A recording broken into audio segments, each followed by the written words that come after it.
Here, Cindy Regal and Albert Schlieser, we have this, basically phononic sheet for membranes. We have these, and then some other groups like, Ivan Favaho also has this. And just I want to, before starting, I want to point out this radiation losses that I want to discuss today and show you how I can stop it is really relevant for really high frequencies. When you are at low frequency, this is really not important thing. So my this 30 minutes talk is it goes in 3 phases, and we need to go a little bit fast because we are a little bit out of time. So first of all, I want to explain what is the radiation loss, how we can model it, and then how we can use phononic crystal to shield against it. Okay. And the hard question to ask, this we know, it's easy, is why? It's not an easy thing to answer really. And then it comes down to the fact that really there are different loss mechanisms in reality, and then they are working in parallel. You have gas damping, which actually at low frequency, you can get rid of it by a good vacuum.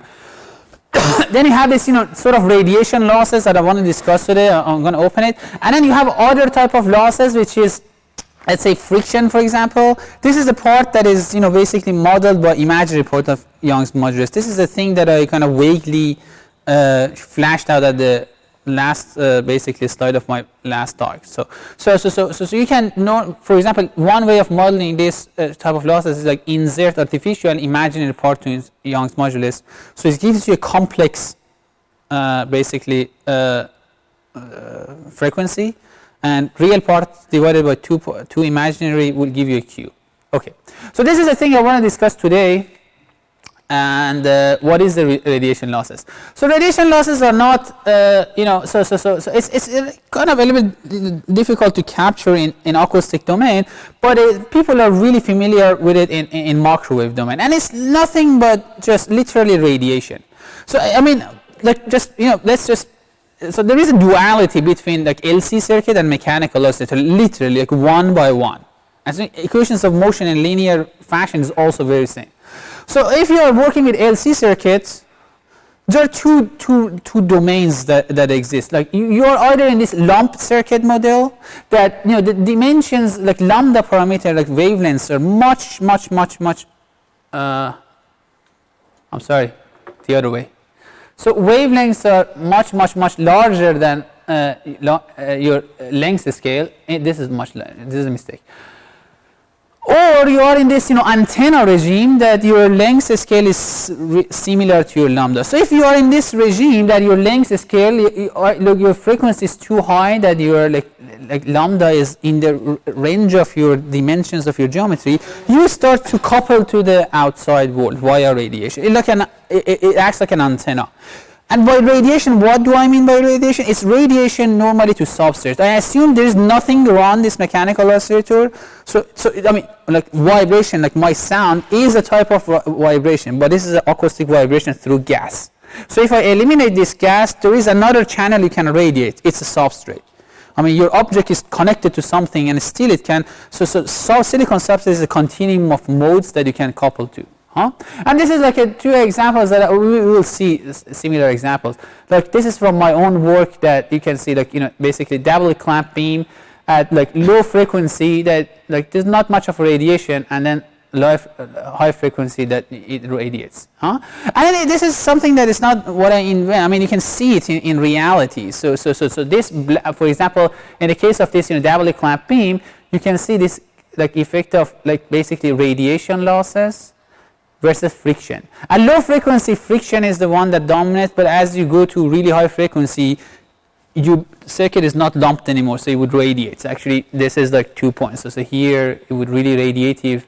Here the radiation is negligible. Really like an LC, but just in acoustic domain. Okay. So with that, we can even see it in practice. So we can see that basically this is the measurements really. You can see the beams. This is the model for friction. And as you go to high frequency, you start to deviate. And actually, you can simulate this with this radiation simulations that I want to describe today. And if you use, we will see that if you use the phononic crystal, you can shield against it and then again recover the Q. Okay? So with that in mind, and I was thinking what kind of example that I can give you. I have a lot of examples of my own work, and I said well, let's just go a little bit more crazy, something of other people. So I've seen this paper, you might have seen it as well. This is a work from like Ivan Favreau group. So they work this, really high frequency whispering gallery mode cavities at like 1.3 gigahertz, and at these frequencies again wavelength is really small, so it's you might radiate, huh? And then they do really see the radiation, and then in their paper they want to actually shield it using a phononic crystal, and we will see how we can do it, huh? But before that we need to know how you can simulate radiation losses. This is not an easy task to do. And so this is the three-phase of my thing. So first of all, I want to simulate these structures, see their organ modes, huh? As simple as that. Then simulate the radiation losses, and last but not least, how we can shield against it. So let's just open the model. The model is very simple, and I just made it by just revolving. So I just made this, and then just revolve it to this geometry. I don't have time to draw it for you. You have the file. So let's just open the, because I don't have again time to let it solve, so I just opened the solved version already. Yes.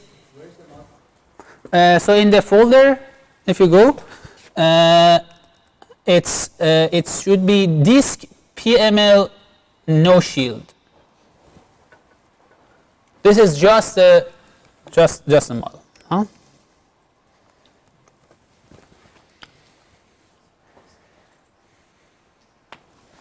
Oops, not this one. I opened the wrong one. So first of all, this is very simple. This is again the organ mode solver without a stress. Although this work is with gallium arsenide on silicon, and we know gallium arsenide is high stress, but it's okay. It's not a double clamping. If you have a disk, the stress will relax. So practically you have a no stress film in this scenario. Geometry, the disk radius, pedestal, pillars, and everything. And the rest we have done it together today. So geometry is done by like revolving and nothing really fancy. So you have silicon for the substrate, gallium arsenide for the silicon. Although the pillar is like gallas, actually gallium arsenide, aluminum arsenide, but I mean again it's a detail. It doesn't matter. Like I assume the entire thing is gallium arsenide. Then there's a simple like mechanical study, nothing fancy. It's not even a stress. So you just have fixed boundary condition of this thing. So silicon underneath is fixed, should be clamped to somewhere. And again, physics, automated meshing, and we can just study. So organ modes, what I choose, 50. Just I want to just show the 50 organ modes, and let's just study it. I just want to show you like how the spectrum looks like. It has a lot of modes, and it's really important. Like if you want to design a phononic crystal is not a super wideband thing. It normally the maximum it can do, it can isolate one organ mode. Huh? So for that, I mean you can simulate all the like basically modes. This is like violin type of modes, and if you go up, you can find this at 1.375 gigahertz. You can find this breathing mode of this oscillator, huh? And by the way, I just used what they have like basically published in their paper. So if you look, actually, I don't have this magnifier that Mohammed has, but if you have my slides, they have measured at 1.3 gigahertz, 1.357. So it's very close to what they actually measured. So again, benchmark. So it makes sense. So frequency makes sense, and just to give you an idea, like how does it actually look like? Again, we can always go to this basically animation, and I always invite you to do that because it's sort of a good practice and make sure that you understand what's happening. And if you let it run, you would see this breathing modes of this disk. So this is the mode that we are interested in, at 1.37 gigahertz. Very high frequency, most likely it would radiate. So we want to see like how does it radiate, okay? And this is really the challenge. Why? Because if we simulate, let me just go back to one. The problem is that again, let's think about like radiation. So when you radiate something, You just radiate it in environments and then just energy goes away. Okay, so you can have reflection like on any antenna, but practically, for all intents and purposes, this energy leaves the system. So practically, when you are dealing with radiative basically equation, it's an open system. On the other hand, we cannot really simulate open system because we don't have computational resources to basically calculate infinity. So always, or like bound, like basically simulation is bounded by something like fixed boundary condition. What is the problem? So this is not, although it's really this kind of set of a scheme is good for finding eigenmodes, but in reality, if you think about it, what's happening, modes are radiating here, and then they will come here and then hit this wall. This is a fixed boundary condition, and then they reflect off, reflect back. They cannot leave this system. So they form a standing wave here. That's not what's happening in reality. Because for frequency is fine. If you want to measure the Q, this is not what's happening in reality. So that's not a proper model of the reality. You need to simulate in a sense that waves that are propagating off this thing cannot reflect back, because that's what's happening in reality. So how do we do that? We need to have a layer that actually so by definition, radiation energy is leaving and cannot reflect. So we need to add this layer to be in sort of an absorptive of the wave. So any wave that goes in cannot reflect; it just dissipates in there. It's like that's sort of way of thinking, modeling the reality. So I imagine like whatever wave that radiates goes away. So how do we do that? There is such a thing. It's called PML in reality. What is PML? It's called perfectly matched layer. It's like, you know, so in microwave domain, you can go and buy these elements. You know, there is an element, it's called PML, you can buy it. So, and then all this modeling comes from the modeling of what is happening in reality. In reality, for microwave domain, a PML is a graphite. Why graphite? Because graphite is a really good absorber for microwave, basically, waves. For acoustic domain, what do we have? So if you have a medium, like an imaginary medium with a large imaginary part of Young's modulus, that acts as an absorber. So what I can do is that I can just induce imaginary part of Young's modulus into this second sphere I put around the thing with a large imaginary part of Young's modulus, and that would act as an absorber, right? No, there is a problem. The problem is that if you do such a thing, there's a problem of impedance matching. So you know that acoustic like microwave wave, they have an impedance, and then while you change this basically imagine Young's modulus or density, you're changing the speed of sound into this medium. So if you just you have your medium and then put a PML, this absorptive layer right around it, so you have an impedance mismatch issue, and part of wave would reflect. Again, this doesn't capture, this doesn't model properly what's happening for radiative wave. So how people in microwave community actually make these PMLs? We can see that and then learn how it works and then implement it in numericals. So if you go and buy a PML in microwave domain, this is what they will get you.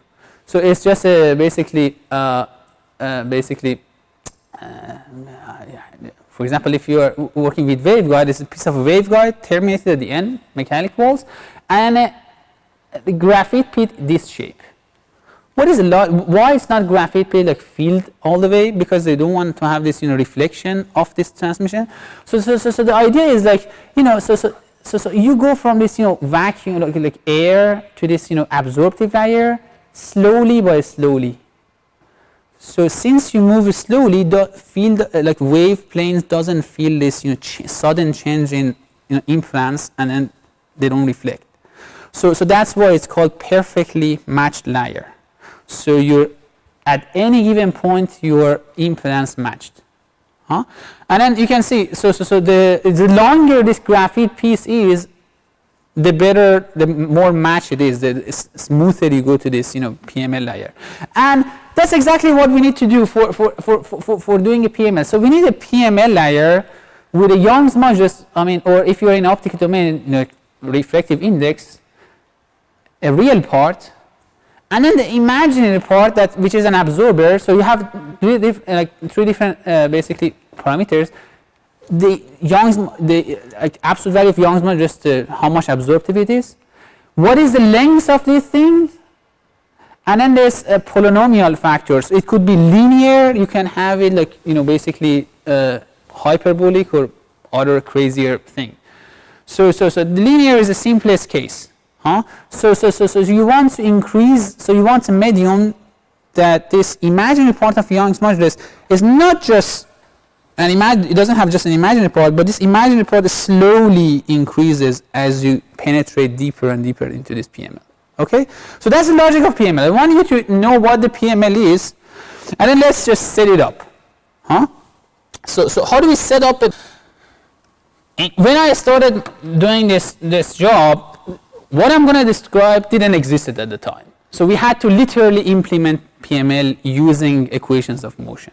But now it's already been implemented for many symmetries. So how do we do that? So the rest of the simulation, the only thing that is different now is like I want to make this outer layer a perfectly matched layer that absorbs the waves. How do we implement that? Just go under your components, and then you find this definition. And if you right click, you will find this perfectly matched layer, basically icon. Click on it. So first of all, you can choose which medium to be your perfectly matched layer. Obviously, I want to choose my outer layer. So everything that hits there is supposed to stay and then dissipate in that. And then look at what kind of options we have. It's really interesting. So you have, polynomial. You can have exponential. This is the different shapes of this PML I told you. If you are in this polynomial, obviously you need to have this P it has, and this curvature parameter, this components I told you. If you put this 1, it's a linear PML. So it linearly increases the imaginary point as you penetrate deeper. And then you need to define the symmetry, and then now you see why I choose this sphere, because I can, if this is 0, 0, this would be the center of my basically a spherical coordinate. So I can change this one to a spherical, okay? And if you do that, well, the waves propagate in this basically uniformly in every direction. So a sphere is the best approximation for PML. Otherwise, I would induce corners, and that's not good again. Okay? So if you do that, that's all you need to do. So spherical. So we stay with the simplest linear PML. And now, if you simulate such a structure, something interestingly will happen. And what is that? So now I added, until now my Young's modulus, every parameter in my system was real. Now I added a imaginary part to this equation. So if you calculate it, you will see in a second that solutions will be also imaginary. They have imaginary part in it. I mean, as soon as you enter the imaginary part into your system, everything becomes imaginary. Okay. So you have some bunch of lower order modes, but just follow me in a simulation. You will see. Now, if you look at the eigenmodes, look how they look like. So they have a real part and an imaginary part. This hasn't been the case before. Remember, before everything was linear. So now we can go back to our finer thing, finer mode, and this is the mode. And if I plot it, the frequency, the real part of the frequency didn't change much, but it just added a little bit of imaginary. So first of all, how do I calculate the Q? If you have a system with imaginary part of Young's with imaginary frequency, Q would be real part divided by 2 times imaginary. That's literally the definition of the of losses. So, but I want to move a little bit further and literally show you these waves actually how they look like. So to do that, actually, you can, I mean, it's like, you know, basically the amplitude of this radiative field compared to this one is really, really small. That's why you don't see anything here. But if you plot it in log scale, then you can see. Huh? So that's what we want to do. So we want to just change this plot, go to the surface. Instead of like showing the displacements, I want to show the log of displacement, log of 10. Huh? So if you see that, now it's become a little weird. And because my data range is not proper at this scale, so what I do to have a more decent image, what I can do, I can change the range of my coloring, and I can just raise this minimum. So just, you know, because now my boundary condition is fixed. You have this 0 in your function, which actually mess up the range entirely. So if you just increase that, so to not see that basically minimum, well, now you start to see the effect of radiation. Let me animate this thing.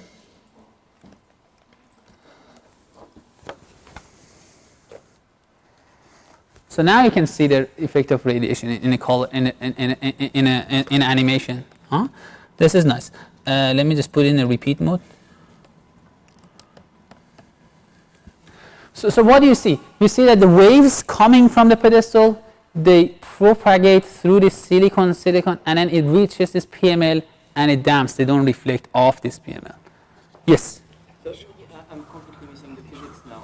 I understand that the radiation we are seeing here, that we want to model, they are electromagnetic radiation. No. They're acoustic radiation. There's no electromagnetic. I'm just, you know, basically, because we know how to do it in electromagnets, I want to learn it from there and apply it into acoustic. So it's literally mechanical vibration that they go through this to the radiate to the substrate. But via this stem that it has. Yeah, so it is connected through this. No air around it. No, it's vacuum. It's in vacuum, but still it can radiate to substrate because of the vibration of this thing. It's connected to substrate. Huh? So I can go fancier even. You don't see the cross section. I can add a cut plane and then see the cross section of this thing. Let's do that. So remember I tell you in dataset you can add cut planes, cut lines. You can now add a cut plane, and then let's plot this xy. Actually, let me just okay. So now if I plot this cut plane, you can do a 2D plot and then make a surface out of it. I'm sorry, I'm going a little bit fast because we are really out of time. Let me just do one thing and change this plot from yz to yx. Then it would be okay. So now you can see now I'm seeing a cross section, modes in a cross section. I go to this proper mode that I have. 1.3, huh? And well, I can add a deformation to it, so you do see the deformation as well. And I can change the coloring from linear scale to log scale. So I just take a logarithmic of this. Probably there are better ways to do this, but this is my way. Then I need to change the range also. As I said, the range is a little bit weird, but so I set the range in a good way, and I can just simulate this 2D plot. I can animate this one as well. The same idea. So if I animate now, see this, okay. Just one thing. I know why this is moving up and down. That's unrealistic because this deformation needs to be scaled.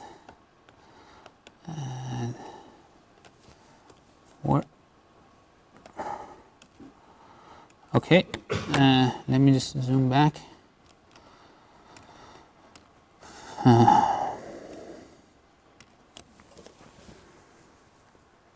So that's how the radiations look like, huh? Like they radiate and they hit this boundary condition, but they don't reflect off. So it's really something that it's very similar to what happens in reality. Yes?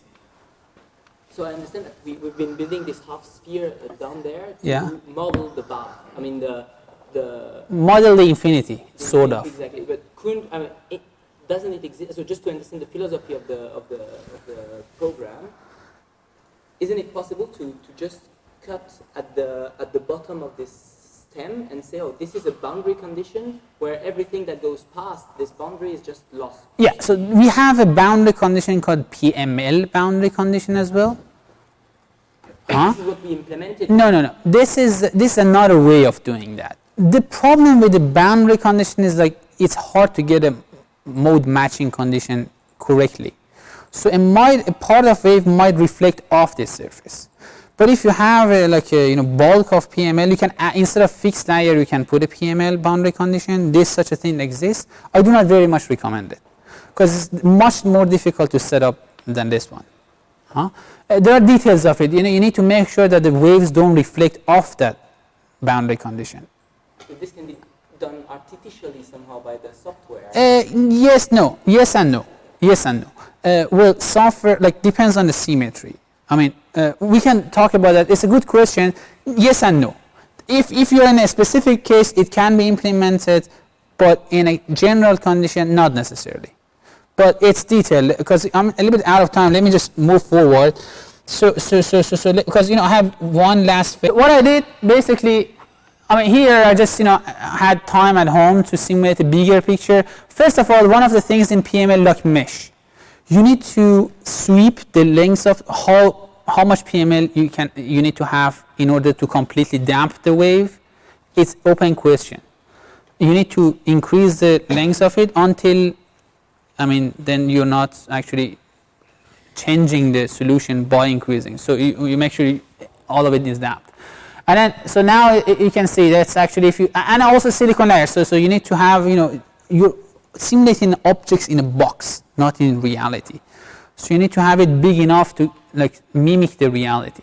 So that's how the simulations were. So first of all, one thing that they have in this paper that I don't have time to do it, and it's a topic of exercise session, is that now you learned how to do sweeps, now you learned how to do the queue. So if you go back to their paper, they have this simulations of, dimension of this, the radius of this pillar versus this mechanical queue. So I want for you to calculate this for me in the exercise session. Just sweep the pillar, calculate the queue for each one. And then for this specific, the Q, it's 6,500, and this is with very simple geometry that we made. It sits right here at 180, somewhere here. So very close to what they also model with more complicated stuff. So what I'm saying is that this is the decent result. It's not so crazy number. So it gives a Q of 6,000. So now the question is, how do we stop this? Now we learn phononic crystal again. So the idea is to use a periodic structure that has a band gap at this frequency, so the wave that reflects off this pedestal cannot propagate into this substrate. That's the idea I want to do. And so the idea is I want to make a structure like that. I want to put my basically oscillator on top of this phononic crystal that we're going to design in a way that has a band gap at this resonance frequency. And if we have enough number of these unit cells, each of these unit cells acts like a Bragg reflector, but for acoustic waves, and then just kind of isolate this system on the top. So again, we are a little bit out of time, so I don't have time to simulate for you the 1D phononic, but you just learn how to do it. So another exercise for the exercise session is just to simulate the band diagram, band gaps of this type of phononic crystal. Very similar to just what Muhammad actually presented. So just basically set off basically cylinders. So if you do the geometries right, you can find a band gap, and actually so in the middle of this is the resonance frequency of this guy. Again, I don't have, we are really out of time, so I cannot go through this. So you have all the files, but you know the rest of the physics. So we just form this geometry and then just repeat what we did. Put this one PML, form this is the phononic crystal resonator. If we simulate such a thing, the results will be like this. Very cute. So you can see the vibration is actually maximized at the center. Unfortunately, I don't have the color legends, but red, the more red it becomes, the more amplitude. As you go to blue, the less amplitude you have. And you can see the motion is damped layer by layer as we approach the phononic crystal, and pretty much nothing exists in, nothing radiates significantly to the substrate. So, and then if you calculate the Q from the same method that I just described you, just only using 3 will give you a Q of 6 million. So 3 orders of magnitude enhancements on a Q. So this is how the shield works. Okay. So what so now this is, you can see the simulations are becoming more and more complex. And what I want you to do in one of the exercise sessions, so you're going to do a strip of pillar size versus Q, like 1 minute I'm done. Then you're going to simulate the band gap that I show you. I didn't have the time to do that, but you know you're equipped now to do it. You have trained. Then I want you to simulate these structures and tell me, give me this value. How many unit cells are enough number of unit cells? So this information, so you want to increase the number of unit cells and see. And the last, this exercise, this is my last slide. I want to ask you, this is going to be the most complicated exercise. If you reach this point, it's very complicated.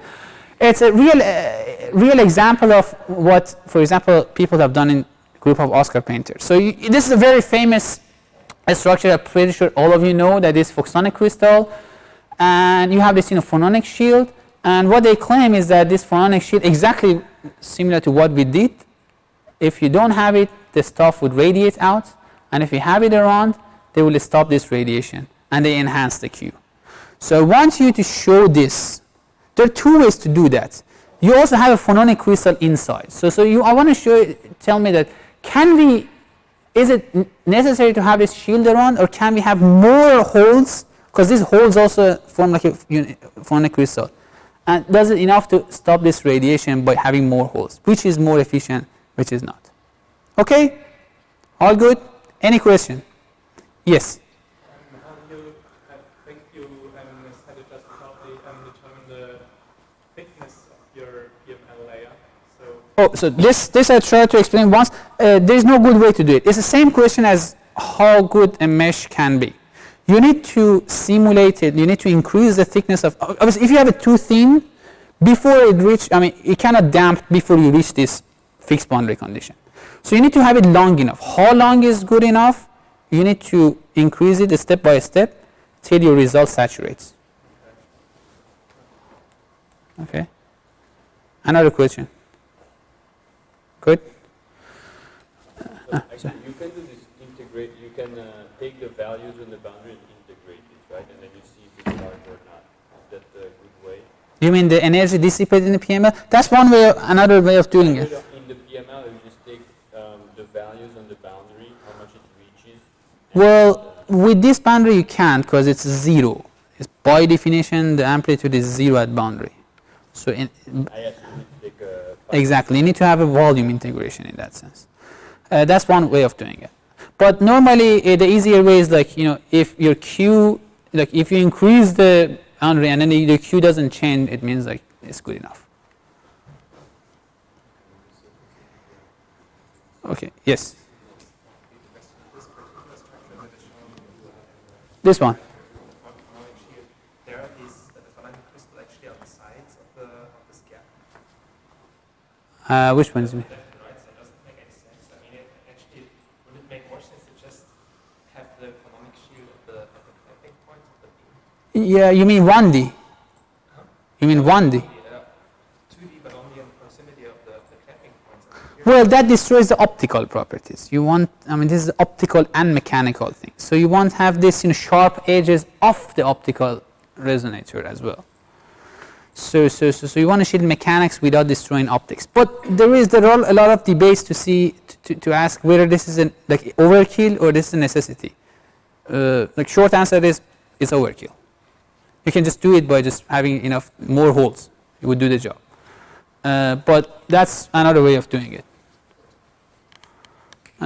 Yes, I think I'm done. So Thanks, Amir. yeah, So thank I you. want to take the opportunity to say a few words on my identify second work.